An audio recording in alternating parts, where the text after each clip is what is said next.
Good morning, students. Today we are going to learn a new poem, Past, Present and Future. This poem is written by Emily Bronte. Now let us have the introduction of the poetess here. Emily Bronte and her sisters were well-known authors who lived in the 19th century. Emily Bronte uses nature to talk about her thoughts, feelings and ideas in many of her poems.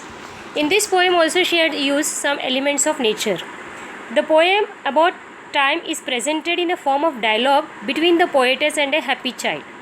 Now let us read the poem. Tell me, smiling child, what the past is like to thee. An autumn evening soft and mild, with a wind that sighs mournfully. Tell me what is the present hour, a green and flowery spray, where a young bird sits gathering its power to mount and fly away. And what is the future, happy one? A sea beneath a cloudless sun, a mighty, glorious, dazzling sea stretching into infinity. Written by Emily Bronte. So now let us read the first stanza here.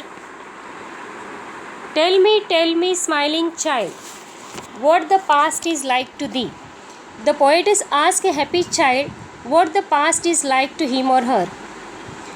Now the child beautifully compares the past to an autumn evening which is soft and mild.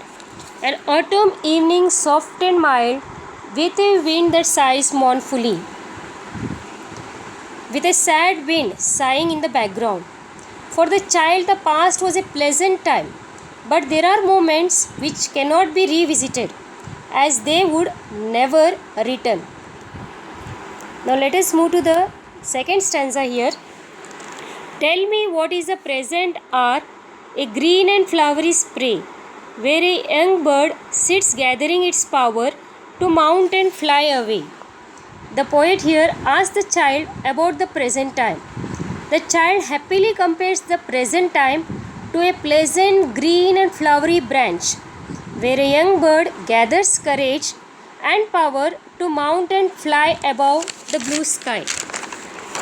The present time for the child is filled with hope, courage and aspiration. It is the time to gather strength to success and learn new things so that the child can reach great heights.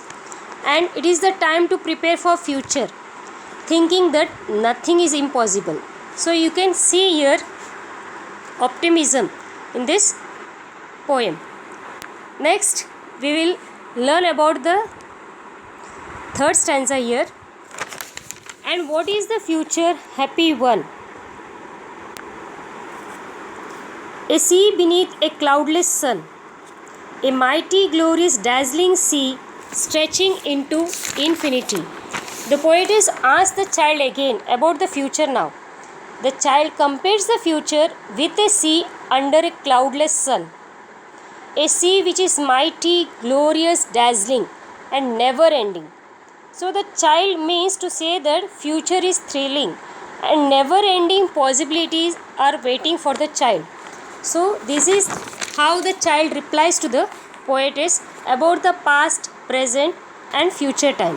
Hope you have understood this poem, children. Thank you.